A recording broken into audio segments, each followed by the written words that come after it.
गगनबावडा तालुक्यात ग्राम बाल संरक्षण समिती सदस्यांसाठी एक दिवसीय प्रशिक्षण कार्यक्रमाचं आयोजन करण्यात आलं होतं।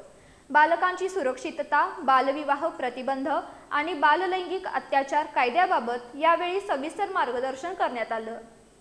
जिल्हा महिला बालविकास अधिकारी कार्यालय कोल्हापूर यांच्या वतीनं गगनबावडा तहसील कार्यालयात ग्राम बाल संरक्षण समिती सदस्यांसाठी एक दिवसीय प्रशिक्षण कार्यक्रम संपन्न झाला। तहसीलदार रुपाली सूर्यवंशी यांच्या हस्ते कार्यक्रमाचं उद्घाटन करण्यात आलं। यावेळी गट शिक्षणाधिकारी वसुंधरा कदम, बालविकास प्रकल्प अधिकारी प्रतिभा शिर्के, माजी अध्यक्षा बालकल्याण समिती वैशाली बुटाले, जिल्हा बाल संरक्षण अधिकारी SN दाते यांच्यासह विविध मान्यवर उपस्थित होते।